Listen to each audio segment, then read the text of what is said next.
Hai semua, nasi lemak, menu kegemaran rakyat Malaysia yang nampak simple tapi masih ada yang fail bab untuk memasak nasi dan juga untuk dapatkan rasa kick pada sambalnya. Kadang kalau goreng kacang mesti fail, hanguslah, liat, masak tak sekata, jadi bila nak kunyah dengan nasi tu dah kurang rasa nikmatnya kan? Susah betul nak dapatkan tekstur nasi lemak yang sempurna macam yang peniaga jual tu. Mulai hari ni anda tak perlu risau lagi. Umi banyak sharekan tips serta rahsia untuk hasilkan nasi lemak yang memang confirm buat sekali anak-anak akan minta repeat lagi. InsyaAllah dalam video yang ringkas ni, Umi dah selitkan macam-macam betul yang boleh anda manfaatkan dalam menyediakan menu favourite keluarga ni. Jom kita mulakan. Langkah pertama, panaskan air untuk kita rebus dahulu telur-telur puyuh. Bila air dah mendidih, masukkan telur-telur puyuh, rebus hingga telur masak sempurna.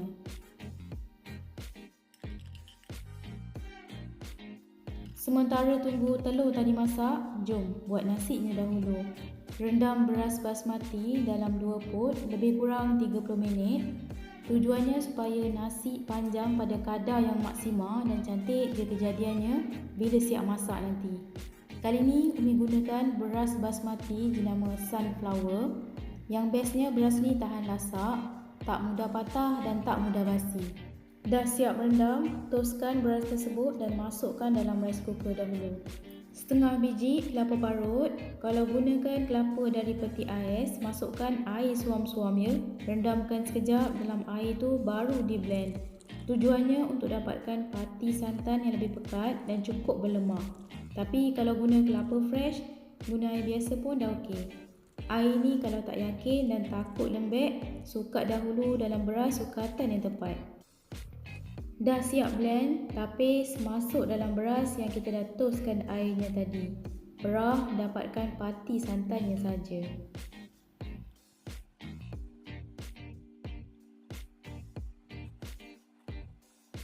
Masukkan 1 sudu kecil garam, setengah biji bawang besar yang diiris halus, sedikit halba. Ni optional je sebab khasiatnya yang bagus selain aromanya yang semerbak. 2 helai daun pandan yang disimpul, 1 sudu kecil minyak masak. Tujuannya untuk lembut dan bagi nasi peroi, jadi tak adalah melekat-lekat butir-butir nasi antara satu sama lain lepas siap masak nanti. 2 inci halia yang dah diketuk kasar, gaul-gaul supaya semua bahan-bahan sekata dan bolehlah masak nasi macam biasa dalam rice cooker. Bila nasi dah siap masak, waktu panas-panas tu terus gembur-gemburkan guna sudik penggembur yang Umi gunakan tu ataupun garfu. Tujuannya supaya santan di bahagian atas dan nasi sekata.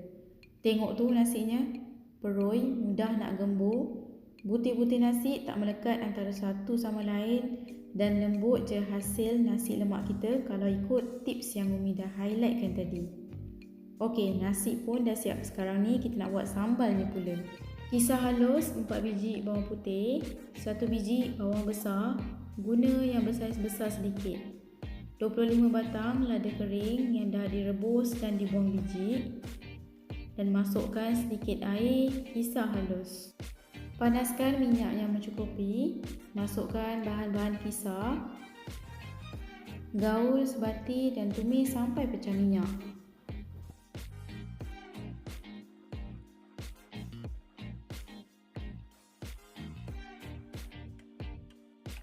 Tutup tudung kuali untuk mempercepat proses lada tu masak.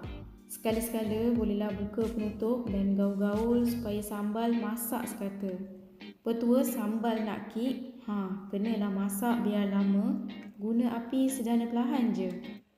Bila sambal dah mula pecah minyak, masukkan setengah ketul kecil gula Melaka.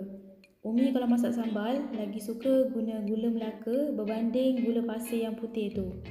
Sebab bagi Umi sambalnya lagi sedap, manis-manis lemak gitu.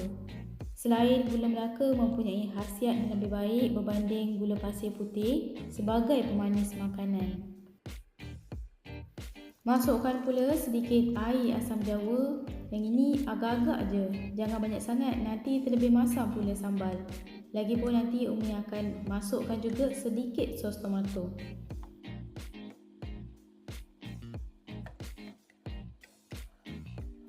Campakkan 2 helai daun pandan yang disimpul. Inilah rahsia penyedap. Apa-apa pun sambal tumis, Umi memang akan masukkan daun pandan. Bukan saja tekstur sambal kita akan jadi lebih sedap yang berganda, bau aroma wangi pandan ni memang boleh menambat hatilah bagi para penggemar sambal. Bila panaskan balik sambal ni, keesokan harinya pun bau dia semerbak wangi je. Sementara tunggu sambal tadi masak, Umi kupas dulu telur-telur puyuh yang dah siap direbus. Cara yang paling mudah, ambil sebiji, hentakkan perlahan hingga semua bahagian kulitnya pecah dan terus kupas. Cepat je kulit telur ni tertanggal. Senang dah kerja, cepat je siap. Ulang proses mengupas kulit hingga telur habis. Dah siap, basuh bersih dan toskan.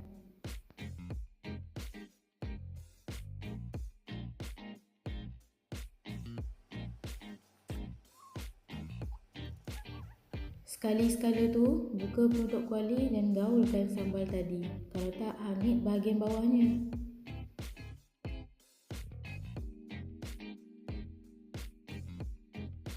Tambahkan sedikit lagi minyak masak. Nak masak sambal ni, minyak kena betul-betul cukup. Barulah lada masak sepenuhnya dan mudah sambal tu nak pecah minyak. Tambahkan garam secukup rasa dan sedikit serbuk perasa nor, gaul sebati.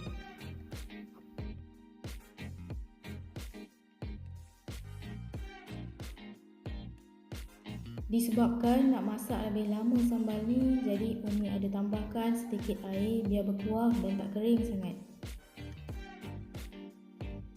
Masukkan dalam anggaran 2 sudu besar sos cili, 2 sudu besar sos tomato, gaul sebatikan, sambung masak lagi, tutupkan tudung periuk. Semerbak wangi bau bila buka tudung kuali ni. Okey, sambal pun dah nampak cantik, merah-merah berkilat gitu dan dah betul-betul pecah minyak. Masukkan telur-telur puyuh, gaul sebati dan tutup semula tudung kuali. Biarkan sambal tadi masak sekejap bersama telur-telur puyuh.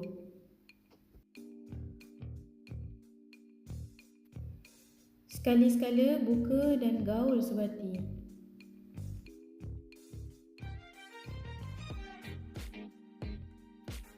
Tutup semula tudung kuali dan masak sekejap dalam lebih kurang 5 minit. Biarkan sambal-sambal tadi tu pecah minyak untuk kali yang kedua. Okey, siap dah. Sambal telur puyuh merecik dan semerbak wangi baik Umi. Nampak sungguh menyelerakan je kan? Dengan warna sambalnya yang merah berkilat tu. Nak buat sambal yang betul-betul padu ni mudah je. Pastikan rasa pedas, masam dan manisnya tu biar seimbang. Kalau tak ada rasa manis-manis pun, macam tak syok je kan bila makan. Sebab rasa pedas tu dari lada je semata.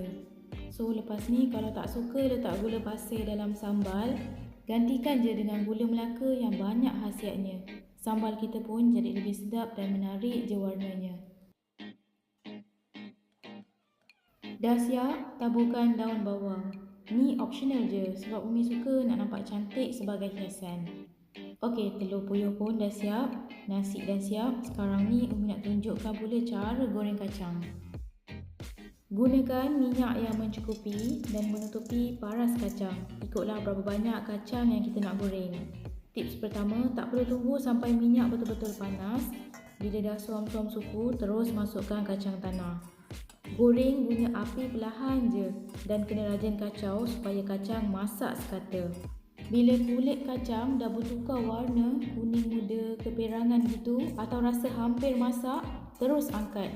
Sebab ia akan betul-betul masak dan garing dalam beberapa saat je masa proses mengangkatnya tu. Jadi jangan tunggu kulit kacang warna coklat atau masak sepenuhnya baru kita angkat. Akibatnya kacang kita akan sedikit pahit sebab overcook. Dah angkat, toskan dan biarkan betul-betul sejuk baru masukkan dalam bekas yang kedap udara. Tujuannya untuk pastikan kacang ni rangup lebih lama. Tengok ni, kacangnya cantik jelita je. Kulitnya pun tak sunburn, glow-glowing, licin gitu. Okey, sekian sahaja tips dan petua yang boleh anda gunakan untuk menghasilkan nasi lemak ala-ala macam kat warung tepi jalan tu. Hidangkan nasi lemak tadi bersama sambal telur puyuh, kacang goreng dan bilis. Kalau tak ada timun tu, gantikan je dengan tomato. Banyak lagi resipi-resipi menarik di channel ni. Jom subscribe, like dan tolong sharekan. Jangan lupa tekan butang lonceng untuk dapat notification setiap kali video yang baru Umi upload. Terima kasih.